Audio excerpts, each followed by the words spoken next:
दुर्गा माँ को प्रणाम करते हुए आप सभी का हार्दिक अभिनंदन।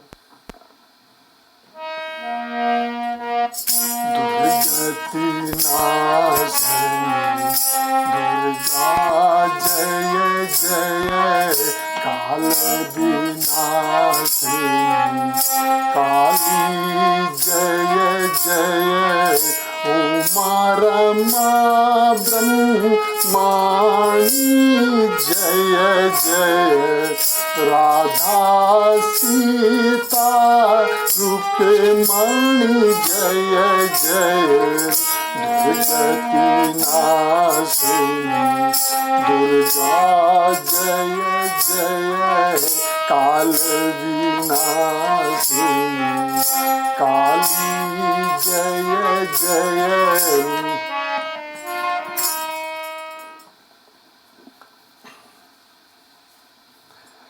आज जगजननी माँ दुर्गा माँ शब्द ही बड़ा अनोखा शब्द है। कहते हैं जब बच्चा इस दुनिया में पैदा होता है तो माँ उसके मुख में ऐसे लगा के कहती है, बोल बोल कुछ बोल। माँ के मन में होता है कि शायद बोल पाएगा नहीं बोल पाएगा, और कुछ दिन के बाद जब बच्चे के मुख से पहली बार उसके होंठ खुलते तो पहला शब्द उसके मुख से माँ का निकलता है। और ये जो शब्द पहला मुख से जो माँ निकलता, माँ होंठ खुलते, तो यह शब्द उस जगजननी को, उस जो माता को समर्पित होता है, और वो महिला का जो पद हो जाता है फिर माँ का हो जाता है। और इस तरह से हम देखते हैं कि हम सभी लोग अपनी माँ के ज़्यादा नज़दीक होते हैं। और आज तो फिर दुर्गा माँ जगजननी की बात हो रही है, तो प्रेम से बोलिए दुर्गा मैया की जय।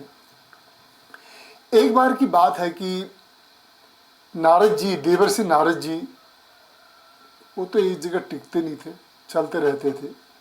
घूम रहे, घूमते घूमते घूमते वो शिवलोक पहुँचे। ये प्रसंग वेद व्यास जी द्वारा रचित देवी उपपुराण से है। तो वो शिवलोक जब पहुँचे तो वहाँ पर देखा उन्होंने कि शिव जी बैठे हुए, और उनके बगल में विष्णु भगवान भी बैठे, और दोनों मिल करके आपस में कुछ चिंतन कर रहे हैं, कुछ बातें कर रहे हैं पूरे संसार के पालन के लिए, संसार कैसे क्या हो, उनकी भी समस्याएं होती हैं। आपस में बैठ करके बैठक कर रहे हैं, विचार कर रहे हैं। तो ये देख करके नारद जी उन दोनों के पास आए। दोनों को उन्होंने नतमस्तक होकर के प्रणाम किया, और प्रणाम करने के बाद नारद जी भोलेनाथ जी को, शंकर जी को एक बात पूछ रहे कि हे भोलेनाथ जी, एक बात बताइए कि हमको जब भी कोई परेशानी होती है हम तो आपको याद करते हैं, आपको, विष्णु भगवान को आपको याद करते हैं, हमारी सारी समस्याएं दूर हो जाती। लेकिन एक बात मेरे समझ में नहीं आई कि आप भी तो संसार को कर रहे हैं, तो आपको जब कोई समस्या होती है तो आप किसको याद करते हैं? अब ये प्रश्न जब नारद जी ने शंकर जी को पूछा, तो कोई अगर आपको भी पूछे, कोई बात आपके दिल की पूछे, तो आप भी बताना नहीं चाहोगे। दिल की बात कोई किसी को बताना जल्दी से नहीं चाहता। तो शंकर भगवान की दिल की बात नारद जी पूछ रहे, तो शंकर भगवान को जरा संकोच हो गया कि दिल की बात कैसे बताए हैं। तो जमीन में इधर उधर यूं करके देखने लगे कि अब क्या करें, ये अजीब सा प्रश्न पूछ दिया इन्होंने, है दिल की, हमारे दिल की बात है भाई, है। तो ये देख करके नारद जी समझ गए कि भोलेनाथ जी कुछ बताना नहीं चाह रहे, संकोच कर रहे हैं मुझसे, है ना। तो तुरंत बगल में विष्णु भगवान थे, और विष्णु भगवान के चरणों में चले गए, और विष्णु भगवान को नारद जी अब खुशामद कर रहे हैं कि मैंने एक प्रश्न पूछा है भोलेनाथ जी को, आप जरा उनको मतलब तिकड़म भिड़ा रहे हैं कि किसी तरह से अप्रोच कर रहे हैं। तो विष्णु भगवान को उन्होंने कहा कि हे प्रभु, भोलेनाथ जी मुझे कुछ बताने में संकोच कर रहे हैं, आप जरा भोलेनाथ जी को कह दीजिए, रिक्वेस्ट कर दीजिए ताकि वो मेरी शंका का निवारण कर दे। अब विष्णु भगवान तो उनके तो भक्त नारद, और वो बिल्कुल विनोदी भी थे नारद के साथ हैं। विष्णु भगवान कहने लगे, अरे छोड़ो छोड़ो, अब तुम्हारा काम बन जाता है ना, तो बन जाता है तो हो गया, अब हम किसको याद करते हैं, ये तुम्हें क्या मतलब है भाई, है? तुम्हारा काम बन गया, गोल रहो बस, आम खाओ, गुठली गिन के क्या फायदा है। तो ये जब विष्णु भगवान मजाक करने लगे नारद से, तो नारद जी ने फिर उसके बाद बड़ा सुंदर विष्णु भगवान और भोलेनाथ जी का नतमस्तक हो गए स्तवन करना प्रारंभ किया।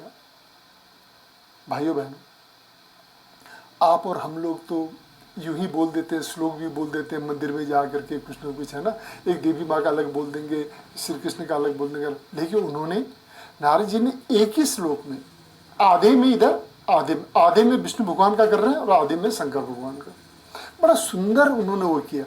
श्लोक को खाली बोलना ही नहीं होता है, श्लोक में ध्यान भी लगाना पड़ता है, बोलते समय ना ध्यान भी लगाना पड़ता है, पूरा दिमाग का कंसंट्रेशन करना पड़ता है, उसमें केंद्रित करना पड़ता है। तो नारद जी इस तरह से आधे में इधर बोल रहे और आधे में इधर बोल रहे, बड़ा सुंदर। अब जैसे एक बात है, आप एक लाइन गणित की पढ़े और एक लाइन पढ़े इतिहास की, तो कैसे सामंजस्य बैठेगा बताइए। आपका दिमाग तो गणित में जाएगा, फिर इतिहास में जाना है।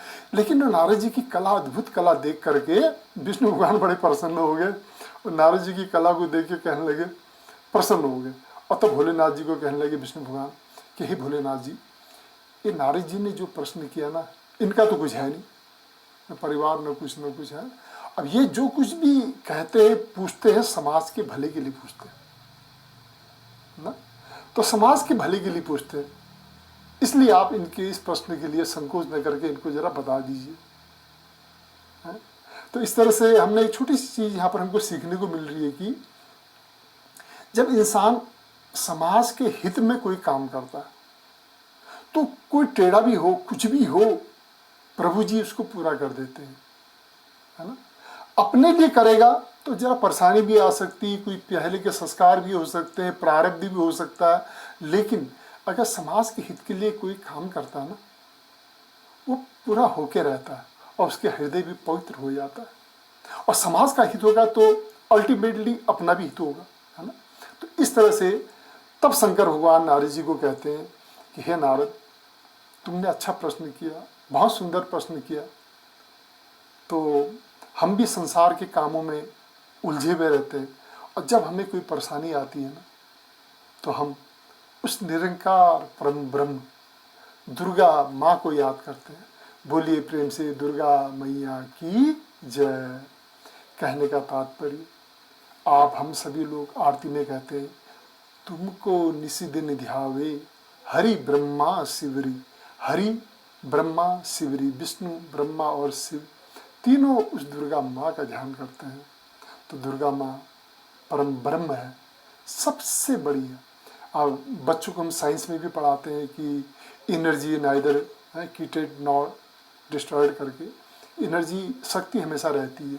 तो संसार में जब कुछ भी नहीं था तो शक्ति थी, दुर्गा थी, और फिर उससे कार्य हुआ, वर्क डन हुआ। एनर्जी और वर्क का यूनिट भी एक ही है, जूल है। तो फिर उससे कार्य होता है, कार्य मतलब ये विष्णु भगवान शंकर ब्रह्मा है, लेकिन एनर्जी जो है वो हमेशा रहती है। तो इस शक्ति के बारे में कहते हैं, नहीं तव आदि मध्य अवसाना, अमित प्रभाव वेद नहीं जाना। ये शक्ति जो है, शक्ति का न शुरुआत है, न मध्य है, न अंत है।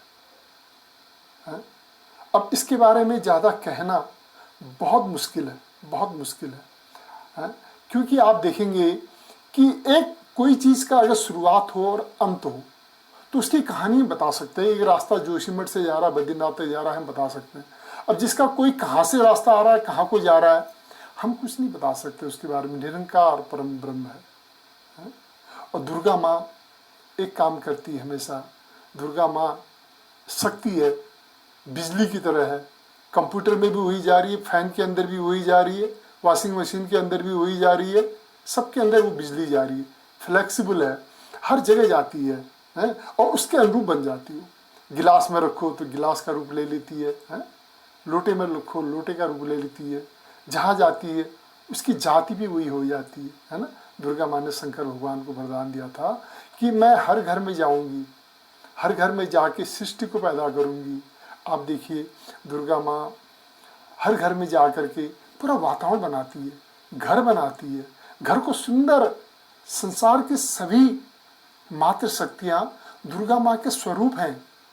दुर्गा सप्तशती के 11वें अध्याय में ये बिल्कुल क्लियर है कि विद्या समस्ता स्तव देवी भेदा स्त्री समस्त सकला जगस्सु। संसार की सभी मातृ शक्तियाँ दुर्गा के स्वरूप हैं।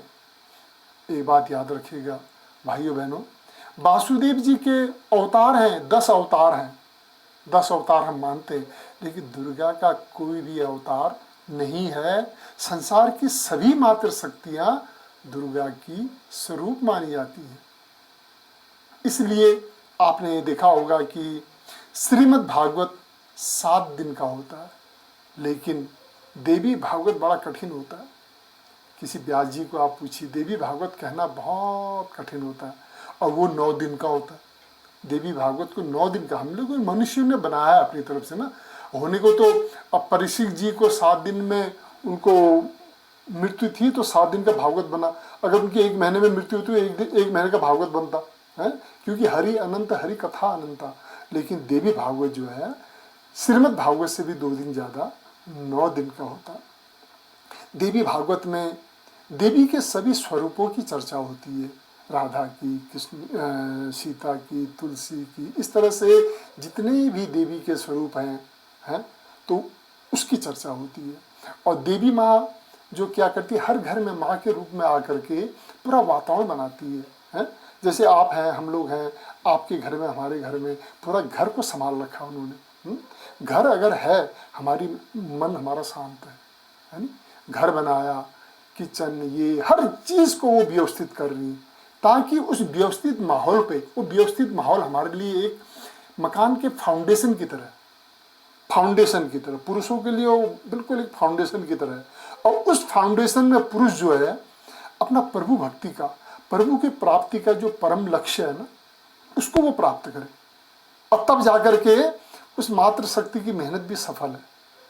मातृशक्ति फाउंडेशन बनाए, पुरुष प्रभु की भक्ति को छोड़ के और प्रकृति के पीछे पड़ जाए तो फिर वो बेकार है ना।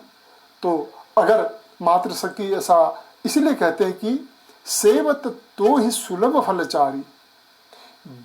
दुर्गा माँ जो करती है 4 फलों को तुरंत प्रदान कर देती है, वातावरण बना देती है। जैसे मान लीजिए मकान को बनाने में सीमेंट है, सरिया है, ईंट है, बालू है, लकड़ी है, ये सब दुर्गा माँ दे रही है ना। दुर्गा माँ ने सब अरेंजमेंट कर दिया, ला लो। अब इसको पुरुष ने वो करना है।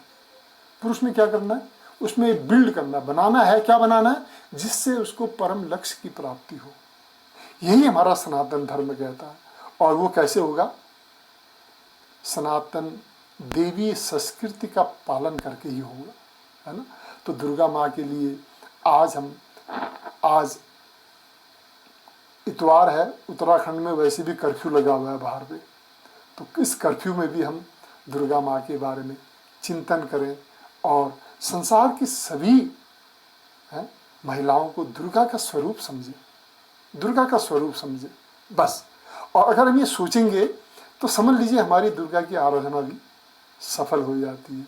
और जिस भी पंथ में, मत में, धर्म में, मजहब में, कुछ भी हो, जहाँ पर दुर्गा माँ की इज्जत होती है, सम्मान होता है नारी शक्ति का, वो धर्म आगे ही बढ़ेगा, हमेशा आगे बढ़ेगा। और जहाँ पर भी आप देखिए, कहीं पर लोग क्या करते हैं कि नारी के ऊपर अत्याचार करते हैं, भोगवाद के चलते उसको छोड़ दिया, उसको कहीं फटे हाल अवस्था में, है ना।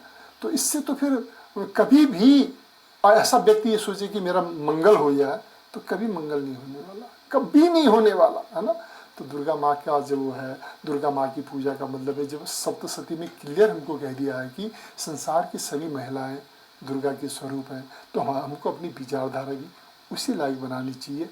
आज इतना ही, क्योंकि अगले एपिसोड में फिर दुर्गा माँ के बारे में चर्चा करेंगे। तो आइए बोलिए प्रेम से, दुर्गति नाशिनी दुर्गा जय जय, काल विनाशिनी काली जय जय, उमा रमा ब्रह्माणी जय जय, राधा सीता रुक्मणी जय जय, दुर्गति नाशिनी दुर्गा जय जय। बोलिए दुर्गा मैया की जय।